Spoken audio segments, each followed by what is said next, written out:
Kia ora koutou, no mai, haere mai. Kia ora everyone, thank you so much for joining us this evening. Kia ora Jess. Kia ora Shai, e te pia koe? Ke te pai. Thank you so much everyone for joining us. If you hadn't heard, TOP released our infrastructure policy today. And we are here to chat more about that tonight, but mostly to answer your questions. So keep them coming and the team will feed them through to us. But we won't be reading your comments as we go. So we will do our best to get to all of your questions. So those who missed our big announcement today, effectively, we have had enough of politicians using our money, our children's money, as a way to buy votes. They don't care if there are independent business cases to support their pet projects, just so long as these projects grab headlines and sound good. And we're calling time on that because this is a huge amount of money that we're talking about, that these huge parties are talking about our money, and how they spend it is critically important. We need to make sure that these decisions are based on independently assessed business cases so that everyone has transparent information to determine what the economic productivity or social impacts or cultural and environmental impacts and our carbon emissions. We want to know what these projects are doing for our country and for our society. So what we want to do here at TOP is decentralize the infrastructure decision-making from politicians to our independent commission, effectively, who will make these assessments and make these decisions. The other thing that we all need to keep in mind is that New Zealand is dealing with a huge shortfall in infrastructure investment, and it's a $75 billion shortfall. That is huge. We have to change the way we are funding local councils who are going to be dealing with these huge deficits as well.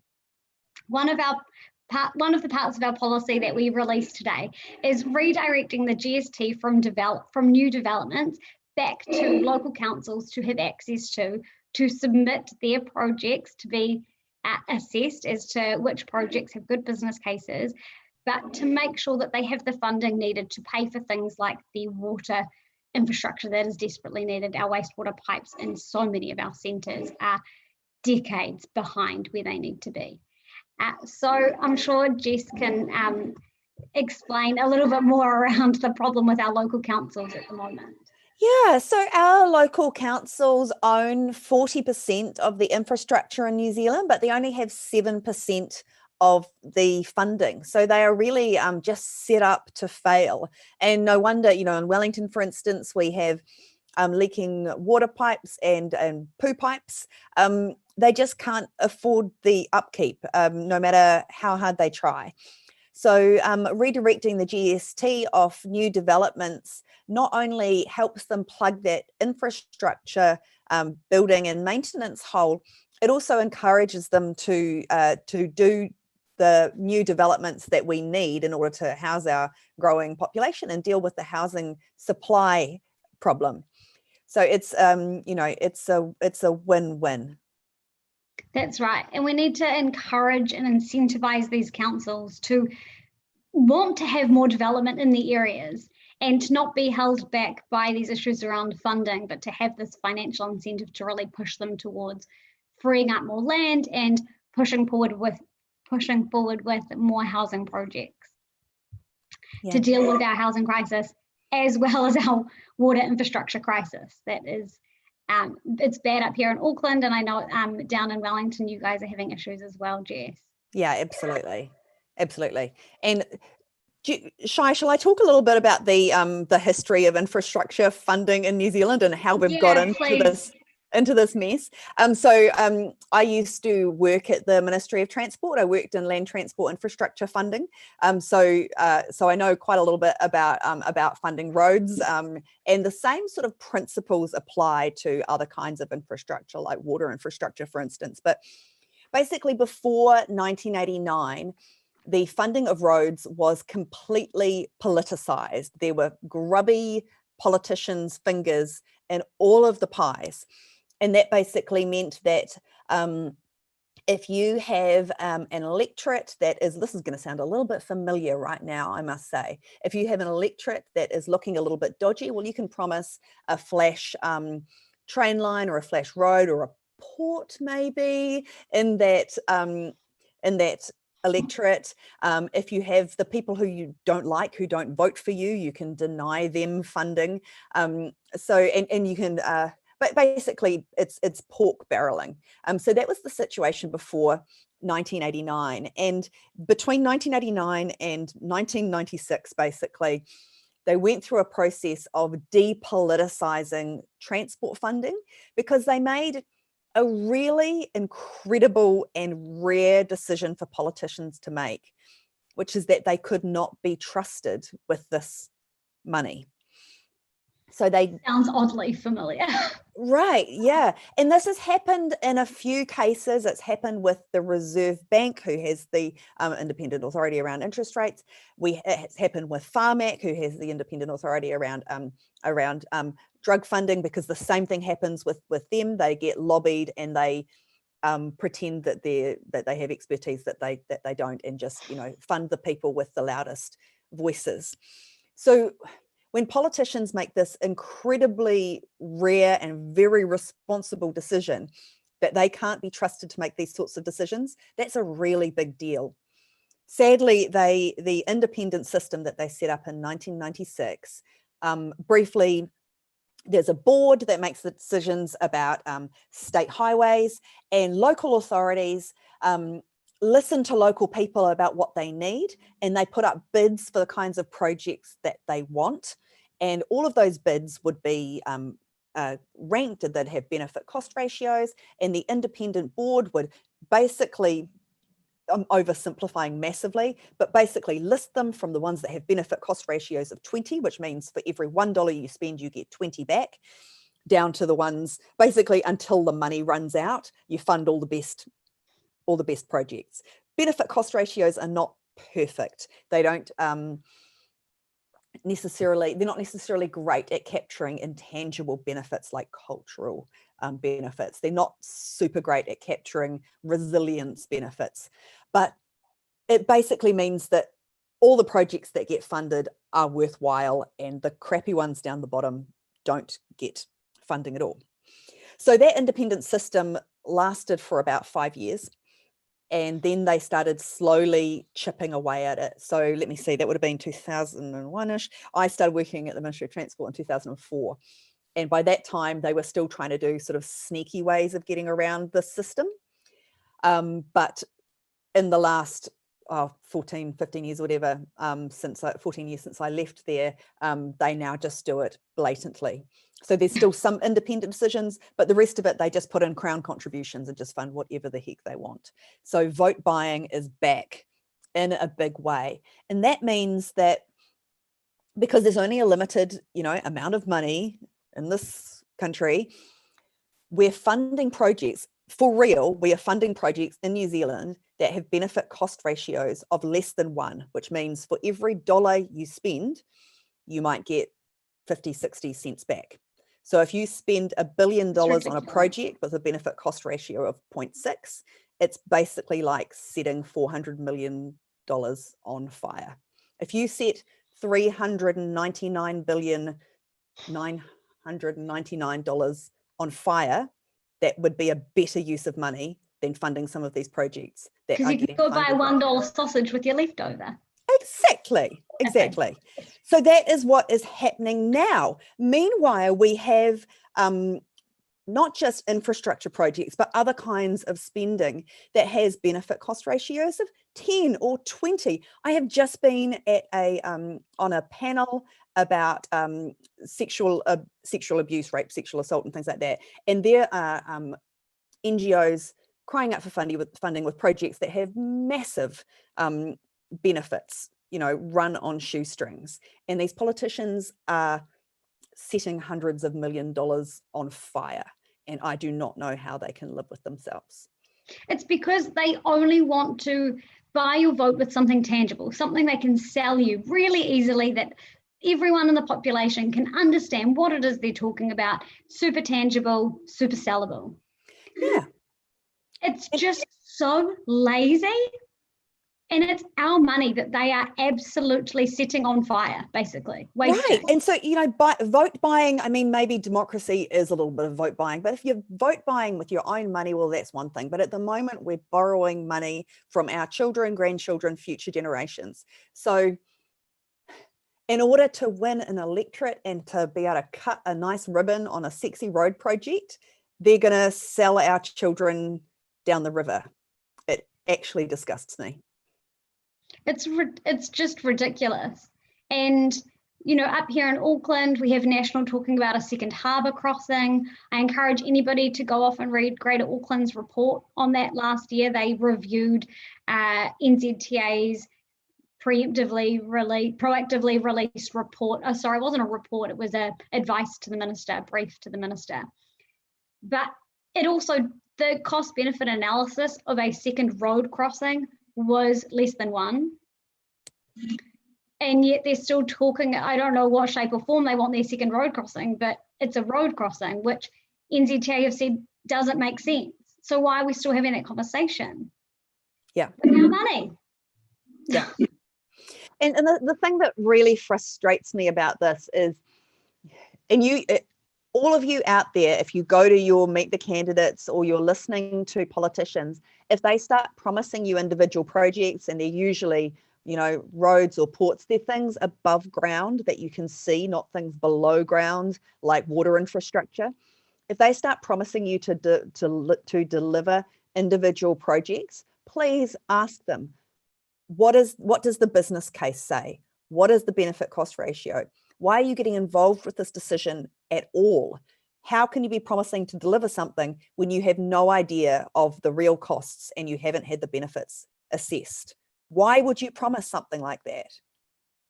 This is great advice. Anyone watching, if you're going to Meet the Candidates evenings, it's exactly what you need to be doing. You need to call them out on these promises. It's ridiculous. I could rant on this all the time. But I've seen some questions come through. So I'm going to start with, okay, before we get on to that one, I just wanted to say one question that came through earlier today that I said I was going to ask, which was this idea that, so part of this redirection of the GST funding back to the council so they have more access to the funding that they need for the infrastructure that they need. And so there was a concern and a question raised today whether that would just shift vote buying from central government politicians to local council authorities. Yeah, I mean that is a legitimate concern. You can have vote buying at local government as well. So the way I would see this working is the way the transport infrastructure funding is supposed to work, which is that local governments who in theory are closer to their constituents and in theory are more accountable, though because voting turnout is so low.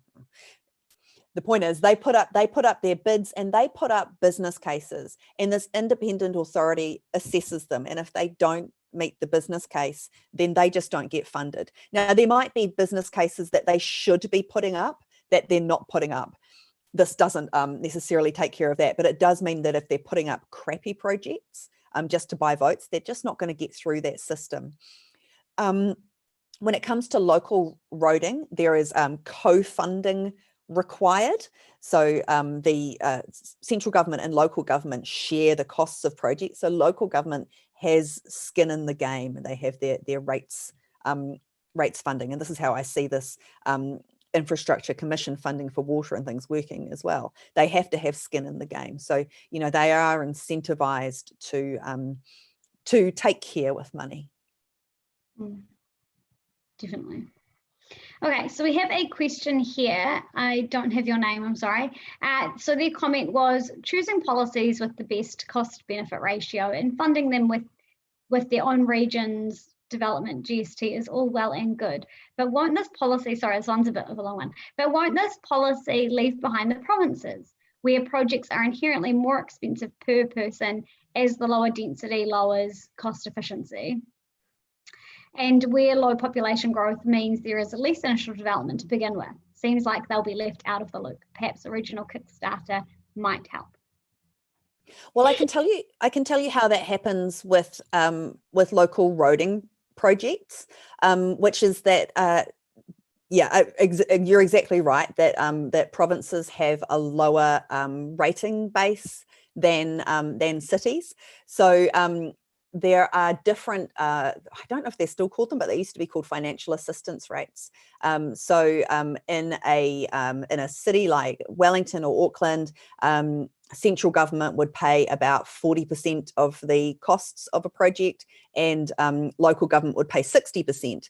And when you got up to a much poorer region, the central government subsidy would be more like 80% and local government like 20%. So you can control for the size of the rating base.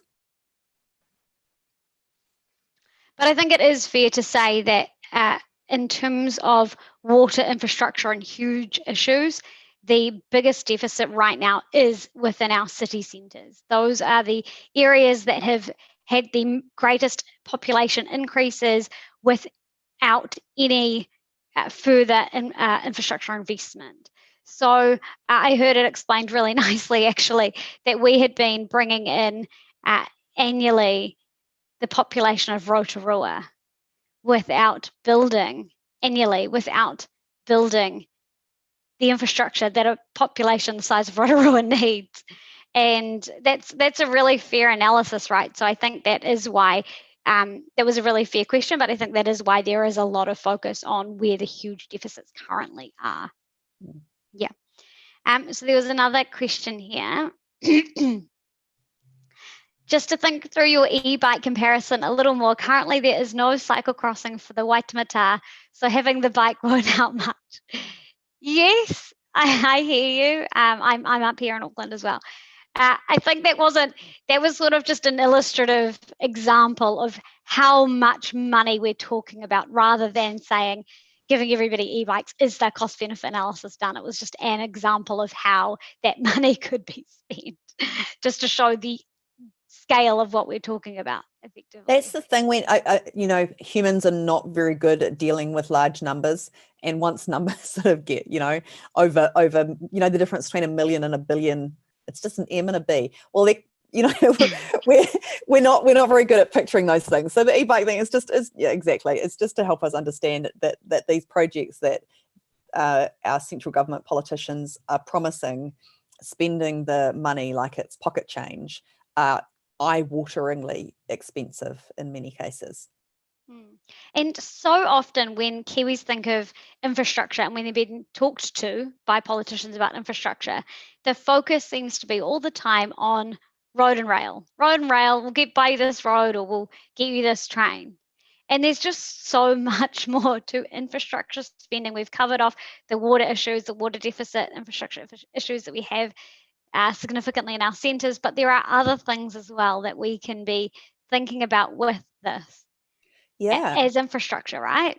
Absolutely. I mean, even within I'm sorry, a little bit transport obsessed, but even within the transport space, projects like traffic calming measures, like putting speed bumps outside schools, or those zigzaggy things, stop signs, walking and cycling infrastructure tends to be really, really cheap and with really big benefits. But putting things putting money behind massive roading projects, and actually, frankly, some things like light rail can be incredibly expensive for the benefits you get.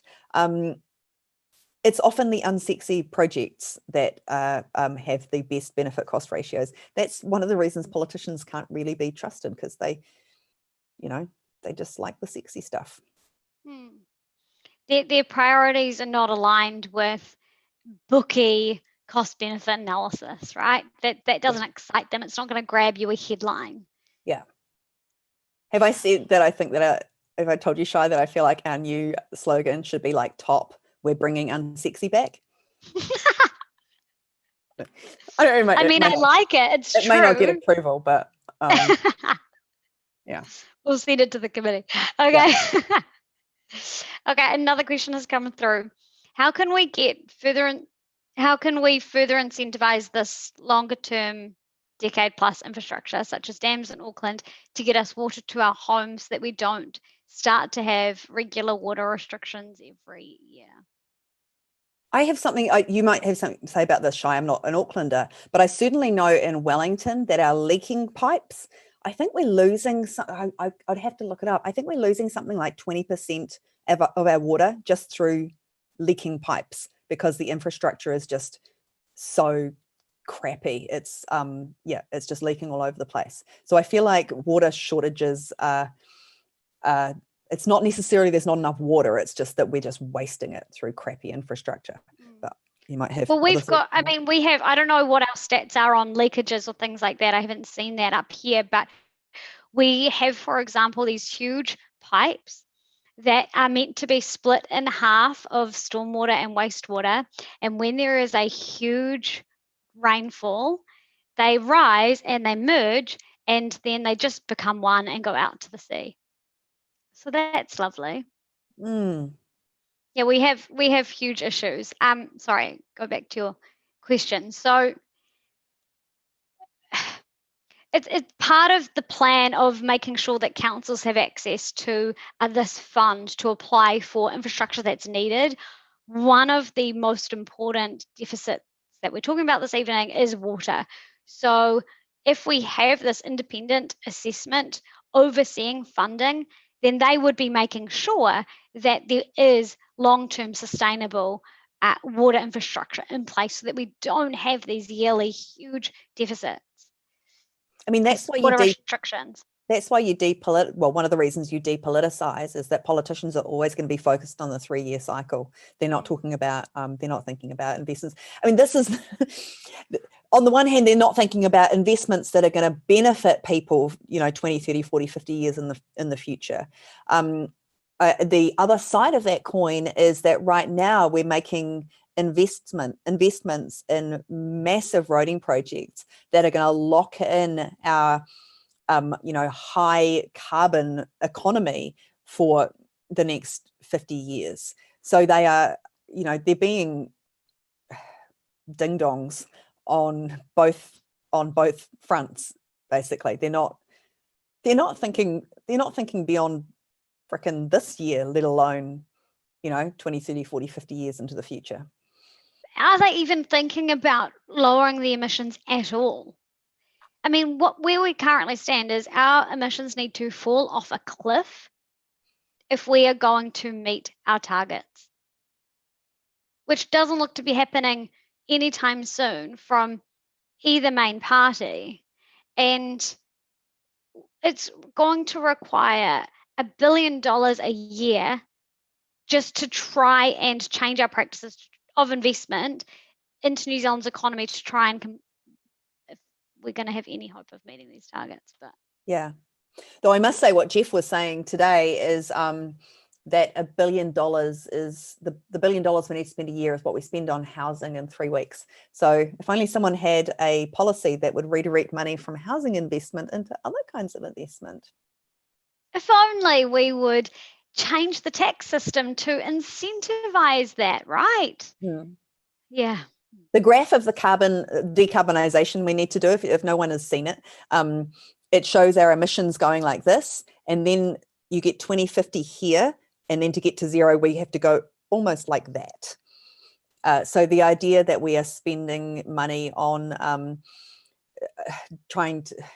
on massive roading projects to basically incentivize private car travel is fairly ridiculous. Especially when being sold under the guise of being future-proofing and thinking 30 years ahead and how great are we? No, you're just talking about being still car dependent in 30 years when our emissions need to have fallen off a cliff. So yes, if everyone's on EVs at that point, sure. But there is a long road to go to get there. Well, I mean, and with the COVID recovery money, that the main criteria is that a project is shovel ready. It's ready. Is it good? Don't worry about it. It's ready. That's what matters. Actually, it's not really ready. This is the other thing that came out in this report today from the Association of Consulting and Engineering, was that over the last 10 years, we've lost $2.4 billion just because of governments of different stripes basically changing their minds and faffing around. So projects that should have got started, the industry is basically not trusting that they're going to go ahead. So they're getting delayed by the changes, changes in government changing their mind, getting involved in the politics. Meantime, the costs of the projects have gone up so much that we've lost $2.4 billion just from faffing. What, $2.4 billion? Did you say 2.4? Yeah. What that could get us. Yeah. Such a waste of money. Here's a good question for you, Jess. You mentioned that certain things such as cultural benefits are a lot harder to get into the cost-benefit ratio analysis. Is there a way we could weigh that kind of benefit in as well? Yeah, we absolutely could. So the way the system was set up for transport, and we could absolutely do this for water as well, is that, government should be having a governance role. So they should be saying things like, look, what we value as a country and what's important for us is things like decarbonising the economy, having connected communities, being able to get everything you need within 15 minutes on walking, cycling and active modes, community connectivity, did I say that? Culture and things like cultural and environmental benefits. Those are the kinds of outcomes you should be going for, you independent funding body. Here is money, here are the broad things we want you to go for. Now go make independent decisions. We're not going to get our hands anywhere near them. So it might be that you get something that has a benefit cost ratio of 5 and something else that has a benefit cost ratio of 3, but the thing that is a benefit cost ratio of 3 has these intangible benefits and it gets funded ahead of this thing. What we don't want, which is what we have now, is things that have benefit cost ratios below 1 getting funded ever. If it doesn't have a benefit cost ratio of 1, then just stop it. Just don't do it. Once it gets to projects that are, not a total waste of money, then we can start making these slightly more nuanced decisions. But, a benefit cost ratio gives us a really good place to start on at least what we definitely should not do. Okay, another question here. If we implement TOPS policy, will we end up instead with just a bunch of local working groups like Labor have been giving us the last 3 years for central government? How would you suggest local government streamline that kind of process? So, sorry, you go, Jess. No, that's okay. Again, it shouldn't be working groups, because typically working groups we've seen have been as a way for Labor to decide what their policies should be. Whereas this would be as simple as a council saying, we need to deal with the huge issue we have over in Milford in my hood with terrible pollution and completely unfit for purpose water infrastructure. Yeah. That's the project that we want to deal with. Here you go, Commission. Is there a good cost-benefit ratio analysis for that? Can we justify it? Over to you. Yeah, and the thing is with any use of public money, there's a spectrum from having massive bureaucracy and also very transparent and fair processes, and just a Shane Jones big sack of money going around the country, just sort of throwing it to his mates or whatever. You can go too far in either direction, but we're way too far over here at the moment. We need to have this transparency and responsibility with public money. Within that, you can be streamlined as long as there is a fair and transparent process and an actual process that is not, doesn't have these sticky fingers all over it. But I'm actually glad, I know we're not really talking about this, but it's interesting that you brought up this working group thing, right? Because it's not that working groups as an idea is bad. It's not that they are something governments shouldn't do. I think it's very easy to put a really negative light on it. Where I think the negative light should come from is then when an independent expert advisory group have given an opinion to the government, and then the government ignores that. That's where there's a huge problem, because that's when they've wasted our money on asking for expert advice, then saying, that doesn't suit my vote buying over here, so I'm just not going to do it. Yeah, and you might as well have not had the working group in the first place. I absolutely agree. Working groups can be great because you can bring experts from a range of fields together, and you can get excellent advice, and they usually do give really excellent advice. It's just that they get ignored. I mean, working groups can be, the downside of them is they can just be the government can have a call on this issue or that, and they just want to kick the can down the road, so they give it to a working group so they don't have to think about it for a couple of years. Then they get the reports back and go, oh cripes, they've told me to do things that I don't want to do. Then they have a problem. Yeah, this is the thing. This is the thing where in a way politicians have shot themselves in the foot with this whole undermining of the independent decision making on transport. When I was working at the Ministry of Transport, there are a little bit of, so you guys who work in government will know this, but when I worked at the Ministry of Transport, if you write to a minister, you will get a letter back. The minister hasn't written it, people like me have written it. So we draft it, give it to the ministers, they read them, and if they like them, they sign them. Or their lawyers. Yeah.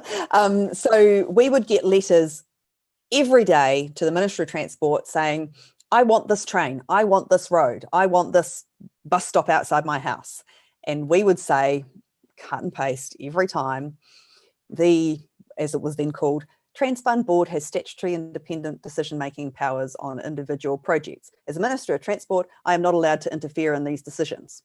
And it was great because they could just say, go away, annoying people. I don't want to deal with the bus stop you want outside your house. So that was a great thing. That was the good side for these sticky-fingered politicians, that they didn't have to, respond to individual constituents wanting individual projects. Then they start interfering with it, and now they are inviting lobbying back into their lives. And at some point, maybe, we can get our policy in. This is the quick way to fix this system. Otherwise, we'll let it go for, 20, 30, 40, 50 years of lobbying. And then they'll suddenly decide that the lobbying is really, really annoying, and they'll try to bring back independence again. Let's bring back the independence now. Yeah, and you've touched on as well this issue with our democracy, right? Because we don't have some of the regulations around lobbying that we see in other Western countries, where they have registers of official lobbying organizations. Mm-hmm. And these lobbyists have to be registered, and they can be audited, and that is huge for transparency. And then the public have a greater understanding of which lobbyists are talking to which politicians, and then you can link the outcomes so much easier. And this was a conversation before government some years ago. Jess, you might probably remember better than I, but they did talk about this.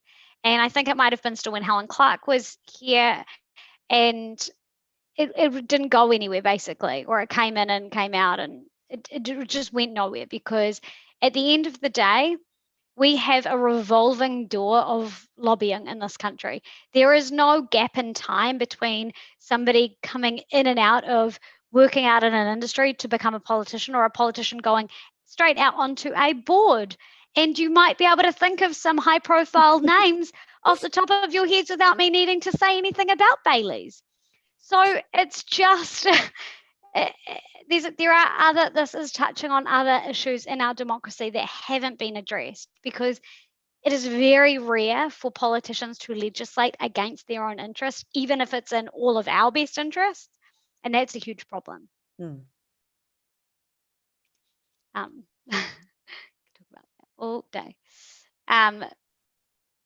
Josiah, I'm not quite sure what your last comment is there. Sorry. So he's saying, sorry, case in point, housing, that they don't legislate against their own interests. They own masses of housing themselves. Absolutely, Jess. And Josiah, thanks for that comment. Yeah, totally. Is it a coincidence that most MPs own more than 2 houses, and that we have had no proper regulation, and housing has just gone on one trajectory without any curtailing of the speed at which the cost of housing have been increasing faster than incomes for the last 30 years. Yeah. This is why we need to actually, we're getting way off infrastructure here, but we're not really. This is relevant. This is why you need you need really strong democratic sort of institutions, right? Because it is, of course, it's important for politicians to be responsive to the needs and wants of constituents and members of the public, but they also need to be really responsible with their decision making. So we need to be able to see and understand the decisions they're making, and we need to be able to hold them to account. We need to know when they're being influenced by sort of unfairly, when they're being influenced not just by the the interests of ordinary citizens, but by lobbyists and funders. We need to be able to, our democracy depends on that. Well said. Well said, Jess. And then I think, Josiah, have I got two last questions. I like this one. I'm just going to skip to this one because it's funny. Okay, Jess. I like this. Thank you, whoever sent this last question in. So if you had to pork barrel a project to a North Shore or Ōhāriu, what would you do? I love this question. What would I do? Can I do anything? Yeah, it's pork barreling. You literally can fly a private jet every day for all your people if you want. It's you go to town, Jess. Okay. People of Ōhāriu, I promise to build the world's greatest shopping centre in Johnsonville. I'm going to bowl the mall, the Johnsonville shopping centre, down into the dust, and I'm going to build a 4-story mall with 2 stories of parking, a movie theatre, a fantastic food court, a farmers, bring back the warehouse. It's going to be amazing. You're going to love it, but you only get it if you vote for me. That's great. I would definitely vote for that because I've seen the photos of that mall and it looks like it needs I can't even say it. It needs a We just have to also pay for the exorcism for the ghosts. It is a ghost town. That's all. Okay. If I was going to pork barrel the North Shore, I'm just going to go the wider North Shore. I would put a fast train from our Albany Westfield to downtown Auckland. There you go. That would be my... one of those magnetic-y ones that goes at like 400 kilometers an hour. Yeah, it would be like a crazy fast train. Yeah, with just like a couple of stops, maybe like kind of like our Northern Busway. You can just follow along there. It would be great. It would be called the Navot Express. That's got a great ring to it, right? Yeah. Someone asked you, Jess, if there would be a Deca store in the Johnsonville Mall. I can bring back Deca. I can do anything you like. I wonder how many people are watching right now who are like, what is Deca? Deca's like the original, Kmart for the OG Kmart. Yeah. Yeah. Oh, it was great times. It was great. Anyway, I feel like we kind of digressed to the end there, but I like having a little fun at the end. So that was a fun question. Yeah, whoever that was. Thank you. Here's another tip for debates. Ask interesting questions. Like some of these sorts of questions, some of these like off the wall questions, or questions that get to character, I think are really important. Maybe it's just, as candidates, we might go to 10 of these things and you do get asked the same questions over and over again. And maybe it's just, I'm really sick of hearing the National and Labour candidates say the same thing over and over again. And I want some new and interesting questions. But I do think, you do want to know not just what the party's policies are, because you can read those on a website. You want to know about the character of the people you are electing. Excellent point.